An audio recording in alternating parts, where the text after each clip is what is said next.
Hello વિદ્યાર્થી મિત્રો, આજના સેશનમાં આપણે એ અંગેની વાત કરવી છે કે જેમાં ધોરણ 12માં નામાના મૂળ તત્વ, જેમાં આજે આપણે ચેપ્ટર નંબર 4 ભાગીદારીનું પુનર્ગઠન વિશે અભ્યાસ કરશું. ભાગીદારી પુનર્ગઠન કોને કહેવાય? પહેલાં આપણે દાખલાની શરૂઆત કરતાં પહેલાં આપણે થોડો કન્સેપ્ટ શીખી લઈએ કે પુનર્ગઠન કોને કહેવાય. ચેપ્ટરના નામ વિશે તો આપણે ખબર હોવી જોઈએ કે પુનર્ગઠન એટલે શું.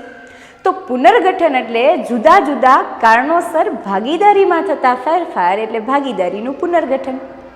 માનો કે ઘણા ભાગીદાર છે એ ભાગીદારી પેઢીમાં પ્રવેશ કરશે, ઘણા ભાગીદાર છે એ નિવૃત્ત કરશે, નિવૃત્તિ થશે, કોઈ અંગત કારણોસર ભાગીદારી પેઢીમાંથી છૂટા થઈ જશે, અથવા ભાગીદારી પેઢીનું વિસર્જન થાય, અથવા અંગત કારણોસર પણ પેઢીમાંથી નીકળી જતા હોય છે. આવા ઘણા બધા કારણોસર ધંધામાં નફા નુકસાનનું જે પ્રમાણ છે એમાં શું થઈ જશે? ફેરફાર થશે. એટલે નફા નુકસાનના પ્રમાણમાં ફેરફાર થાય છે તો ભાગીદાર શું કરે છે? લાભ કરે છે કે ત્યાગ કરે છે? બધા ભાગીદાર છે એ લાભ જ કરે એવું નહીં બને, બધા ભાગીદાર ત્યાગ કરે એવું નહીં બને. ઘણા ભાગીદાર શું થશે? તો ઘણા ભાગીદારને ત્યાગ કરવો પડશે, તો ઘણા ભાગીદાર લાભ કરશે. બરાબર. તો આ ચેપ્ટરમાં આપણે મુખ્ય બે વસ્તુ છે, એક તો લાભનું પ્રમાણ શોધવાનું છે અને એક તો ત્યાગનું પ્રમાણ શોધવાનું છે. તો ચાલો આજે આપણે પહેલી રીતનો અભ્યાસ કરવાનો છે કે જેમાં આપણે ત્યાગનું પ્રમાણ શીખશું. ત્યારબાદ આપણે બીજામાં આપણે લાભનું પ્રમાણ શીખશું અને એક ત્રીજી પણ રીત છે કે જેમાં આમ નોંધ આવે છે, તો ત્રીજામાં આપણે આમ નોંધ શીખશું. તો આજે આપણે ફર્સ્ટ લેક્ચરમાં ત્યાગનું પ્રમાણ છે એની આપણે શરૂઆત કરી દઈએ. ત્યાગનું પ્રમાણ એટલે શું? પહેલાં હું તમને બેઝિક માહિતી આપી દઉં કે ત્યાગનું પ્રમાણ કોને કહેવાય. તો કે ત્યાગનું પ્રમાણ એટલે ભાગીદારને જે પહેલાં ભાગ મળતો હતો એના કરતાં ઓછો ભાગ મળે, તો જે ઓછો ભાગ મળ્યો એને ત્યાગનું પ્રમાણ કહેવાય. એટલે ભાગ છે એ પહેલાં મળતો હતો એનાથી ઓછો ભાગ મળ્યો, તમને ખ્યાલ જ આવી ગઈ કે એને શું કર્યું કહેવાય? તો કે ત્યાગ. ત્યાગ એટલે અન્ય ભાગીદારના તરફેણમાં જતું કરવું. એ જ વસ્તુ તમે હવે લાભનું પણ સમજી લ્યો કે લાભ કોને કહેવાય? તો પહેલાં જે ભાગ મળતો હતો એના કરતાં વધુ ભાગ મળે તો એને લાભનું પ્રમાણ કહેવાય. તો લાભ અને આ ત્યાગનો મેઇન ડિફરન્સ છે. લાભ અને ત્યાગનું પ્રમાણ ખૂબ જ મોસ્ટ એમ્પી છે વિદ્યાર્થી મિત્રો, કારણ કે આપણે એના જે પછીના ચેપ્ટર છે કે ભાગીદારીનો પ્રવેશ અને ભાગીદારી પેઢીની નિવૃત્તિ, આ ચેપ્ટરમાં દાખલો જે આવે છે 8 માર્કનો દાખલો, એના માટે પહેલાં ત્યાગનું પ્રમાણ શોધવું પડશે ને લાભનું પ્રમાણ શોધવું પડશે. અત્યારે 3 માર્ક માટે આ મોસ્ટ એમ્પી દાખલો છે. તો ચાલો આપણે પહેલી રીતનો અભ્યાસ કરીએ, જેમાં આપણે ઉદાહરણ આજે આપણે શીખશું. ઉદાહરણ નંબર 1. હંમેશા 3 ભાગીદારીવાળું 3 માર્ક્સમાં પૂછાય છે. 3 ભાગીદાર હોય અને તમને કહેશે કે ત્યાગનું પ્રમાણ શોધો. આમાં તમને જૂનું પ્રમાણ આપેલું હશે, પછી કોઈ કારણોસર ભાગીદારી પેઢીમાં ફેરફાર થયો હશે, એને કારણે નવું પ્રમાણ આપ્યું હશે અને એક સૂત્ર છે. તો ખાસ આપણે એક સૂત્ર જોઈ લઈએ કે ત્યાગનું પ્રમાણ એટલે શું. તો કે ત્યાગનું પ્રમાણ બરાબર, એક સૂત્ર તમારે યાદ રાખવાનું, જૂનો ભાગ માઇનસ નવો ભાગ. જૂન, આમાં ત્યાગના સૂત્રમાં જૂન યાદ રાખજો. જૂન એટલે જૂમાંથી ન બાદ કરવાનો, જૂના ભાગમાંથી નવો ભાગ બાદ કરવાનો. અને પછી લાભનું પ્રમાણ આવશે ને એમાં રિવર્સ સૂત્ર થઈ જશે. એટલે એકદમ ઇઝી સૂત્ર છે કે ત્યાગનું પ્રમાણ બરાબર જૂનો ભાગ માઇનસ નવો ભાગ, અને એ જ વસ્તુમાં લાભનું પ્રમાણ આવશે એમાં રિવર્સ થઈ જશે, નવો ભાગ માઇનસ જૂનો ભાગ. આનો મિનિંગ એવો થશે કે જૂનો ભાગ વધારે છે, નવો ભાગ ઓછો હશે. રાઈટ. ચાલો આપણે હવે સૌથી પહેલાં ઉદાહરણ 1ની સમજૂતી રહેશું. એમાં શું આપેલું છે? રામશ્યામ અને ઘનશ્યામ ભાગીદારી પેઢીમાં સરખે હિસ્સે નફો નુકસાન વેચતા ભાગીદાર છે. સરખે હિસ્સે એટલે તમે 1:1 લઈ શકો, 2:2 લઈ શકો, પણ બને ત્યાં સુધી આપણે શું કામ કોઈ વસ્તુ છે ને રકમ મોટી કરવાને બદલે આપણે 1:1 જ લેવાનું. બરાબર છે. તો પહેલાં આપણે ત્રણેયના નામ લખી નાખશું. ભાગીદાર કોણ છે? તો કે રામ, શ્યામ અને ઘનશ્યામ.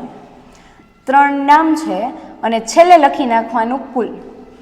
હવે જૂનું પ્રમાણ, જૂનું પ્રમાણ આપણને આપ્યું છે. કેટલું આપ્યું છે? જૂનું પ્રમાણ સરખે હિસ્સે. સરખે હિસ્સે એટલે 1:1:1.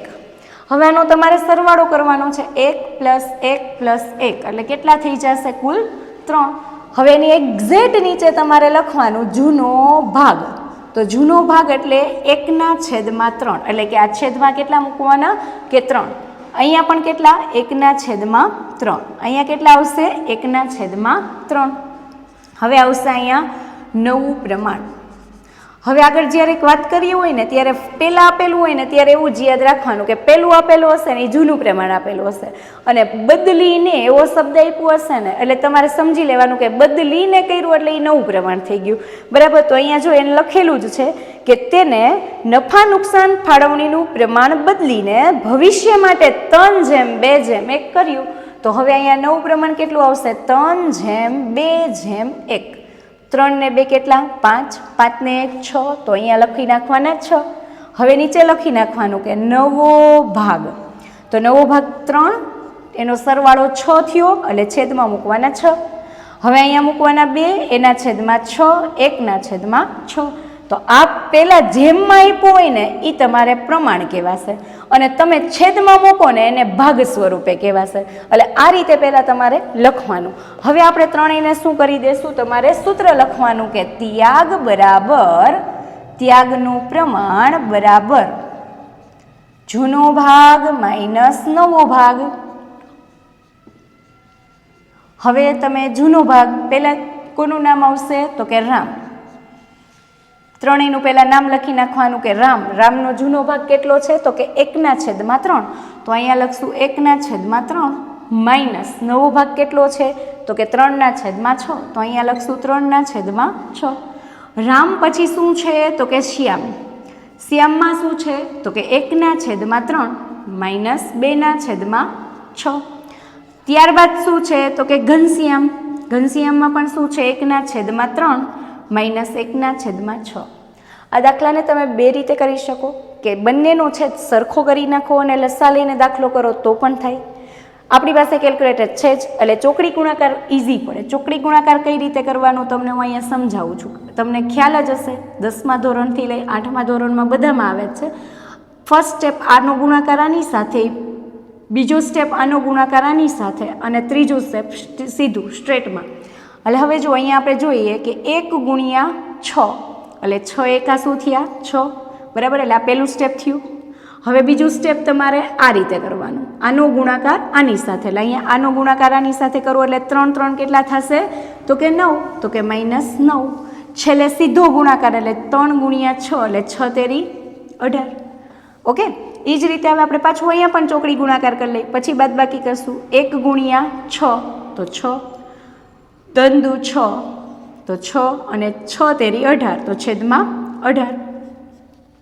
1 × 6 એટલે 6, 1 × 3 એટલે 3 એકા 3, અને 6 તેરી કેટલા થશે 18. હવે 6માંથી 9 જાય તો માઇનસમાં જવાબ આવશે એટલે -3/18. 6માંથી 6 જાય તો અહીંયા જવાબ આવશે 0, અને 6માંથી 3 જાય તો +3/18. બને ત્યાં સુધી ભાગ ઉડે છે તો ઉડાડી દેવાના. 3 × 3 6 18 એટલે -1/6. તો આનો જવાબ આવશે -1/6, આનો જવાબ આવશે 0, અને આનો જવાબ આવશે +1/6. આ જેટલા ભાગ ઉડતા હોય ત્યાં સુધી ઉડાડવાના. જો ભાગ નથી ઉડતા તો ત્યાંથી તમારે સ્ટોપ કરી દેવાનું થશે. અને એક વસ્તુ તમારે ખાસ ધ્યાન રાખવાની થશે કે જ્યારે પણ આપણે ત્યાગના સૂત્રમાં માઇનસ જવાબ આવે, યાદ રાખજો ત્યાગમાં માઇનસ જવાબ આવે તો એ લાભ કરતો હોય. શું કરતો હશે? લાભ કરતો હશે. માનો કે જવાબ તમારો 0 આવે, બરાબર, જવાબ કેવો આવે 0 આવે, તો એ લાભ પણ નથી કરતો, લાભ પણ ન કરે અને ત્યાગ પણ ન કરે. એટલે પહેલાં જેટલું ત્યાગ પણ ન કરે, રાઈટ. એટલે એ વ્યક્તિને છે ને તટસ્થ કહેવાય. એટલે નવો ભાગીદાર આવતા કે જૂનો ભાગીદાર જાતા એ ભાગીદારને કાંઈ ફેરફાર થતો નથી. પહેલાં જેટલો લાભ મળતો હતો એટલો જ ભાગ હોય એને તટસ્થ કહેવાય. એટલે લાભય નથી થતો અને ત્યાગય કરતો નથી. અને જ્યારે જે જવાબમાં પ્લસ આવે તો એને શું કહેવાય? ત્યાગ. તો ફર્સ્ટ અહીંયા ફરજિયાત લખી નાખવાનું કે આને માઇનસમાં જવાબ આવે તો લાભ, 0 જવાબ આવે તો તટસ્થ, અને પ્લસમાં જવાબ આવે તો એને કહેવાય ત્યાગ. આનો મિનિંગ એવો થાય કે ઘનશ્યામ છે એ 1/6 ભાગનો ત્યાગ કરે છે. સામે લાભ લેનાર કોણ બને છે તો કે રામ. એટલે શ્યામ છે એ લાભય નહીં અને ત્યાં ગઈ નહીં, બરાબર. તો આ રીતે તમારે ચોકડી ગુણાકારથી થઈ શકે છે, લસાથી પણ દાખલો થઈ શકે. ચોકડી ગુણાકાર તમને વધારે ઇઝી પડશે, કારણ કે ઘણી વખત લસા ગુસાની માથાકૂટ કરવી એના કરતાં તમે ચોકડી ગુણાકાર કરી નાખો, કારણ કે આપણી પાસે કેલ્ક્યુલેટર છે એટલે ઇઝી છે, રાઈટ.